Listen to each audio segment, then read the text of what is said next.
Sama.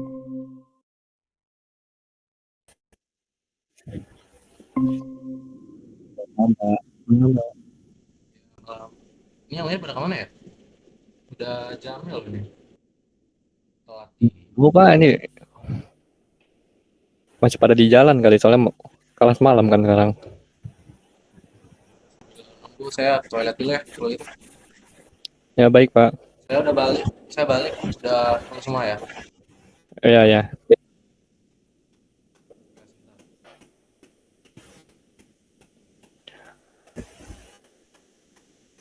Dosen mana yang ngajar kelas malam jam 12 malam anjir.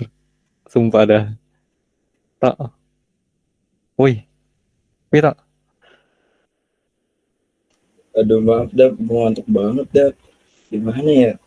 Gue juga bingung ini dosen malam-malam banget. Ah, anjir, bisa-bisanya Ini jam 12. mata kuliah apa sih dah? Apa ya tadi lupa gua. Eh, Oh ya keluarga negaraan kan yang ngajar Pak Firman. oh,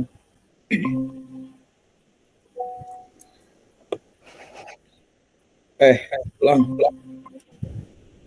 Wah, udah kenapa? pada masuk. Ini udah semua kan ya? Udah semua ya?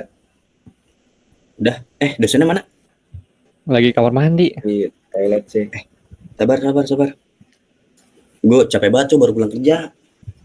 Iya anjir. Siapa pula yang ngadain gemit jam 12 malam ya? Gila. Jelas. Ah, anjir. Gue kan buru-buru ya maksud gue dari kantor. Terus gue harus kebut-kebutan tengah jalan dosen mana yang tidak mengkhawatirkan muridnya. Aneh. Iya, ngadi-ngadi anjir. Gue mandi Aduh. juga belum, cuma andukan doang. Lah, gua kan bukannya ini apa namanya? Nanti kan pas apa namanya? Kenalan kan? Iya guys. Belum. Itu kenapa ketawa? Iya maaf pak. Itu ya. Mohon Sekarang nyalain kamera nggak apa-apa. untuk on cam ya. Siapa? Baik pak. Oke, sebelum saya mulai absen dulu ya. Oke, ini saya lihat udah semua. Yang pertama Muhammad Dafa Sodik. Hadir, Pak. Oke. Muhammad Alvito. Hadir pak. Oke. Muhammad Gilang. Hadir pak. Oke. Satu lagi Farhan Isaro Rifki. Hadir, Pak. Kalau nggak salah Farhan Isaro ini anak baru ya di kelas ini. Bener, Pak. Anak baru. Oke. Ketua kelasnya siapa di sini? Saya pak. Oh, kamu bilang ya. Oke. Oke, jadi mungkin langsung saya buka aja ya. Assalamualaikum warahmatullahi wabarakatuh. Waalaikumsalam. Waalaikumsalam warahmatullahi wabarakatuh. Ya, sebenarnya saya mohon maaf ya karena saya ada kelas online jam 12 malam. Karena memang untuk waktunya kita sangat padat. Jadi saya baru bisa online mengajar kalian jam 12 malam. Ya, oke di sini jadi saya akan mengajar mata kuliah Pendidikan dan Kewarganegaraan. Dan untuk malam ini kita bakal mempelajari tentang arah dan sasaran sistem pendidikan nasional. Oke, mungkin sebelumnya saya mau nanya dulu nih. Di sini ada yang tahu nggak sih definisi dari sistem pendidikan nasional itu apa? Saya pak. Oke, ketua kelas. Teman, teladan harus teladan ketua kelas. Apa pak tadi pertanyaannya maaf pak? Boleh diulang pak pertanyaannya? Aduh, nggak dengerin. Definisi sistem pendidikan nasional. Oke, pendidikan nasional itu sistem pendidikan nasional, sebuah sistem yang dibangun untuk Mengajar anak-anak dari PAUD sampai kuliah. Mungkin gitu, Pak. itu pak maksud saya pak. Bisa. Oke. Pendapat tuh nggak ada yang salah ya. Jadi sistem pendidikan nasional itu adalah keseluruhan komponen pendidikan yang saling terkait untuk mencapai tujuan pendidikan dari pendidikan nasional itu. Nah, tujuan pendidikan nasional itu mencerdaskan kehidupan bangsa dan mengembangkan manusia Indonesia seutuhnya.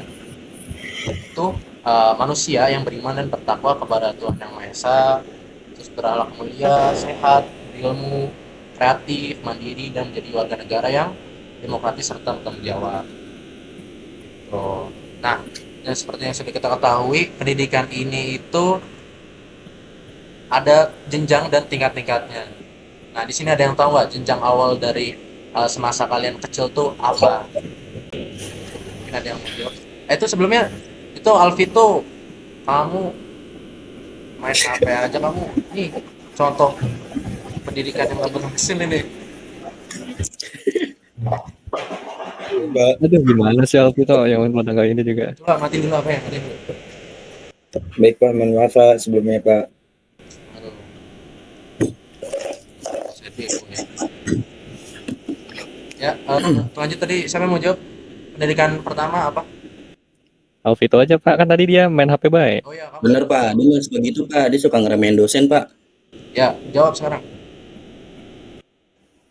Sebelumnya mohon maaf Pak, pertanyaannya apa ya? Makanya lebaran beli ketembat, jangan beli baju. Vito mukanya nggak kelihatan ya. Oke, coba tadi temennya kasih tahu. Saya Lu pertama sekolah apaan toh? Pendidikan pertama lu apaan? Oh, iya Pak. Untuk mengawali pendidikan pertama itu dimulai PAUD Pak. Yang kedua ada sekolah dasar, 3 SMP. Nah, tadi kamu bilangnya pertama PAUD, habis itu langsung SD, Oh. 3 TK. Oh iya Pak, maksud saya TK Pak. Oke, kamu jangan skip SD ya? Pakai yang bisa siapa? Enggak Pak. emang kelihatan Pak. Muka-muka nggak sekolah Pak. Enggak Pak, saya SD Pak. Ya, oke. Ya, jadi kalian harus perhatiin ya. Atau materinya. Selanjutnya, kan saya sudah menjelaskan pengertian, tujuan, dan juga jenjangnya ya. Nah, di sini kita langsung bahas saja sasaran dari sistem pendidikan nasional. Nah, untuk sasaran peserta didiknya, di sini ada beberapa aspek, yaitu aspek kognitif, afektif, dan psikomotorik. Kalau kognitif itu kemampuan intelektual atau pengetahuannya, terus untuk afektif itu sikap dan nilainya, dan psikomotorik itu adalah mengembangkan keterampilan praktis dan teknisnya maksud saya. Nah, untuk sasaran pendidikan ketenaga kependidikannya itu pertama ada kompetensi profesional, yaitu meningkatkan kompetensi guru, tenaga pendidikan, dosen, dan lain-lain. Untuk yang kedua itu ada kesejahteraannya, jadi meningkatkan kesejahteraan dan kondisi kerja para pendidik. Seperti itu. Atau sasaran dari institusi pendidikannya sendiri itu ada infrastruktur dan sarana prasarana, dan yang kedua itu manajemen dan tata kelola. Untuk yang terakhir itu ada sasaran kurikulum. Yang pertama itu udah konseptual dan adaptif ya. Dan yang kedua itu integrasi teknologi. Dan di sini ada juga arah kebijakan pendidikan nasional, itu yang pertama untuk meningkatkan kualitas pendidikan, dan yang kedua itu pemerataan akses pendidikan, dan terakhir itu penguatan karakter dan moral. Tadi bukan terakhir, sorry. Selanjutnya itu ada relevansi pendidikan dengan kebutuhan dunia kerja, dan yang terakhir internasionalisasi pendidikan. Seperti itu. Oke, sampai sini ada yang mau bertanya? Kan tadi Bapak nyebut tentang meningkatkan daya saing pendidikan nasional di tingkat global ya Pak. Ya, betul. Tapi anak-anak zaman sekarang tuh kagak mau belajar ogah banget itu belajar bahasa asing karena mereka tidak ingin belajar bahasa penjajah nyebutnya. Betul. Kayak pertanyaan. Beda tuh Pak, kayak zaman Bapak tuh kan. Bapak pasti belajar bahasa penjajah kan Bapak. Betul. Keren dulu banget tuh. Gimana tuh Pak? Memang dipaksa itu, bukan kemauan. Pak sebentar Pak. Ya, apa bilang? Pak anak baru tidur Pak. Pak anak baru tidur Pak. Farhan. Iya Pak. Oh ngantuk Pak. Anak baru tidur Pak. Coba. Pak. Coba kamu, Farhan. Kamu biar nggak tidur ya. Begini. Kenapa Pak? Ngapain sih? Begini. Kenapa Pak? Ya. Langsung tidur.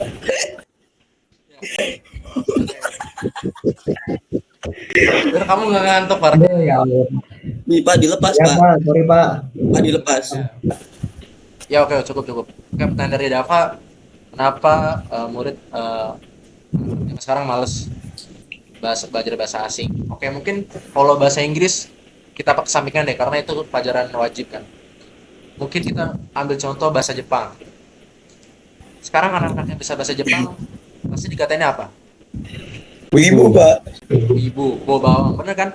Padahal orang yang bisa bahasa Jepang itu menurut saya keren banget. Pertama, dia belum banyak orang yang bisa bahasa Jepang. Pasti salah satu dari kalian nih ada yang bisa bahasa Jepang nggak? Ada apa, Pak? Pecinta Tapi Ada cuma apa, Pak? dikit. Pak, bahasa Jepang kan Ya, penting-penting banget tuh. itu dia mindset yang harus dihilangin. Biasanya orang-orang tuh berpikir bisa bahasa Jepang itu berarti wibu. Padahal bisa bahasa Jepang itu bisa Betul. berarti kan kita bisa nge-apply buat beasiswa sejauh ke Jepang. Kan siapa tahu dengan kita nge-apply beasiswa ke Jepang dan kita bisa bahasa Jepang, kita bisa lulus di universitas di sana, kita bisa dengan gaji yang besar di Jepang kan gajinya kan besar kan untuk eh, guru dan lain-lainnya itu gaji cukup besar gitu. Jadi apa ya itu miskonsepsi sih orang bisa bahasa Jepang dikatainnya wibu dikatainnya bau bawang itu kan nggak masuk akal gitu. Jadi mulai sekarang tuh kita harus mengubah konsep pemikiran kita tentang orang yang bisa bahasa Jepang. Berarti dia belajar Tapi kan untuk mungkin kedepannya dia mau beasiswa seperti itu. mungkin kayaknya ketua kelas sih mau nanya sih, Pak. Ya ketua kelas mana ya? Mau nanya, Pak? Pak, saya mau nanya, Pak. Ya silakan bertanya. Saya mau nanya, Pak, kenapa sih sekarang itu ada sistem zonasi, sistem pendidikan tuh pakai sistem zonasi? Kan sistem pendidikan dulu tuh kan sebelumnya kan pakai ujian nasional, pakai nilai UN. Jadi kalau misalnya emang nilai ujian nasionalnya bagus, dia masuk sekolah negeri yang lebih bagus gitu, Pak. Kenapa sekarang pakai sistem zonasi, Pak? Soalnya rumah saya di pojok, Pak, di kampung. Oke seperti itu berdasarkan pengalaman sendiri berarti ya. Oke jadi Nah, itu juga, Pak. Saya nggak setuju tuh, Pak. ya ini Alvito bisa tidak mau motong dulu nggak ini? Saya mau jawab. Tahu lu Iya, Pak, dengerin maaf, dulu. Pak. Ya, diem dulu lah, Pak. Gimana sih? Dulu. Aduh.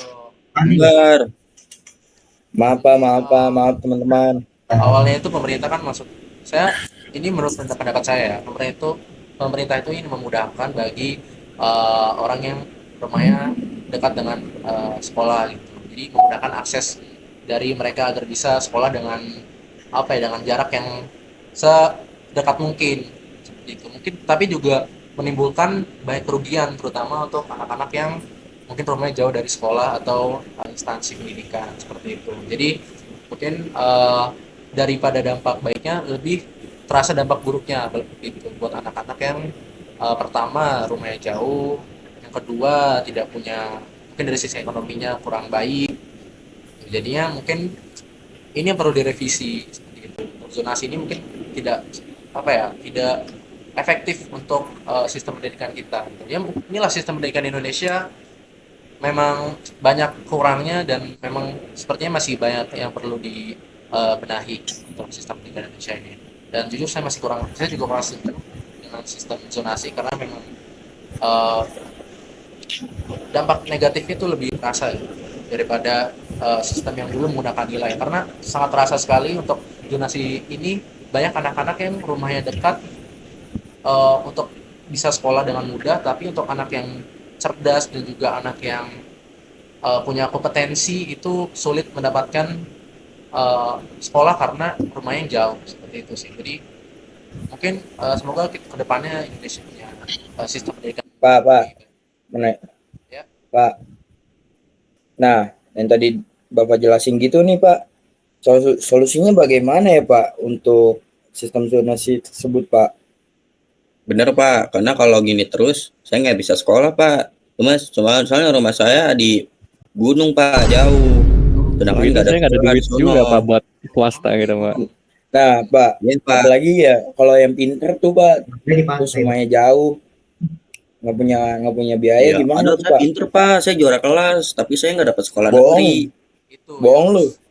itu yang harus dibenahi oleh pemerintah sekarang ya, karena seperti yang tadi saya sudah bilang masih banyak orang yang punya kompetensi tapi tidak bisa sekolah karena rumahnya jauh. Itu sih, itu pemerintah harus mikirin itu sih.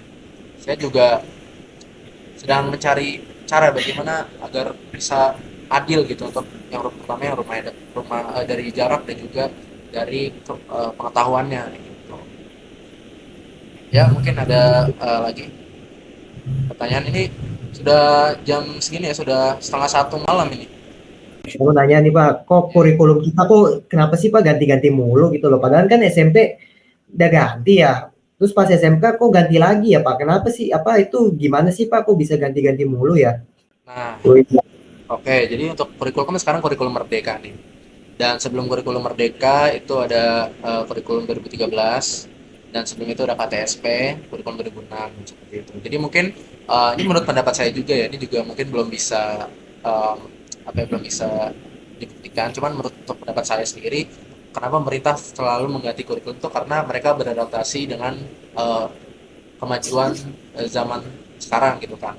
Karena untuk kurikulum KTSP ini mungkin dinilai terlalu kuno gitu karena mengandalkan buku kan, seperti itu. Dan untuk kurikulum 2013 ini 2013 itu sudah lebih modern lagi dengan segala sistem dan peraturannya. Dan untuk yang baru ini Merdeka mungkin menyesuaikan juga dengan kebutuhan dan juga apa yang dibutuhkan dari mahasiswa atau siswa sekarang seperti itu. Oke, mungkin itu ya Farhan ya. Karena sudah pagi Pak, juga nih 1:30 Pak, ya. Pak lain kali jangan jam segini ya Pak. Saya udah ngantuk banget nih Pak. Ya, ini mungkin Jadi, Pak, selanjutnya bisa saya ubah jadi jam 3 pagi. Yang bener aja Pak, Bapak jam 3 pagi ngapain Pak? Nah, Saya aja Pak, saya nih jujur-jujuran Pak, saya udah siap Yang bener kopi aja Pak, dong. mau mancing nih, saya mau mancing nih. Bapak kelas jam 3 pagi, ngapain? Saya mau mancing. saya bercanda. Pak, Maksudnya Bapak jam nggak 3 ngeliat, sore. Bapak nggak ngeliat di belakang saya udah ada kolam, saya tinggal mancing. Wah lah ikut dong lah. Bapak sih mau mancing Pak, belakang Udah kolam. lah. Bercanda. Makin lama Bang, makin dong. tua Maksudnya makin jam tua. 3 sore, maksudnya jam 3 sore. Nah, Lah ikut dong 3 lah. sore nggak apa-apa Pak. Ya, saya langsung baca kesimpulannya aja ya. Saya harus nyimpulin yang sudah tadi kita bahas. Jadi untuk mencapai tujuan pendidikan nasional itu diperlukan arah kebijakan dan sasaran yang jelas gitu. Dan juga serta strategi dan juga implementasi yang efektif gitu. Jadi yang tadi itu yang kurang efektif kayak zonasi itu bisa diubah lagi dengan peraturan yang lebih efektif dan juga dengan peraturan-peraturan yang tidak merugikan banyak pihak seperti mahasiswa itu sendiri atau siswa-siswinya gitu. Dan untuk harapannya mungkin ke depannya sistem pendidikan nasional ini itu kita bisa unggul dan menghasilkan generasi muda yang kompeten dan juga berkarakter dan juga siap menghadapi tantangan untuk masa depan gitu. Karena kan sekarang generasi alpha nih cukup mengkhawatirkan ya dengan kebanyakan generasi alpha ini udah TikTok semua ya, generasi TikTok. Jadi kita generasi Z ini harus mengedukasi generasi alpha agar jadi generasi yang lebih baik lebih depan. Seperti itu. ya Pak. Ya Pak, paham Pak. Oke. Mungkin Ini ngapain sih Pak tepuk tangan? Orang nggak ada yang seru juga dia tepuk tangan ngapain? apa? Nggak ada pantun Pak YouTube. Otaknya lagi udah ngantuk ya. Berisik aja. Udah ngantuk Mungkin, juga. Kita sebagai mahasiswa nih harus mengapresiasi dosen kita nih. Nah, tumben kamu Vito. Kan bisa dengan nyimak aja Pak. Kayak Farhan Pak, anak baru tuh sampai tidur. Oke, mungkin karena sudah malam perkuliahan kita nih, sudah pagi. Jadi saya tutup perkuliahan kita kali ini. Pantun dong Pak. Nah, coba Pak. Saya mau dengar Bapak pantun. Nah, Karena itu Bapak biasa Pak. di kelas pantun Pak. Tuh, Bapak dari kemarin-kemarin biasa pantun Pak. Sebelum mulai kelas sampai sebelum atau setelah kelas biasa Bapak pantun.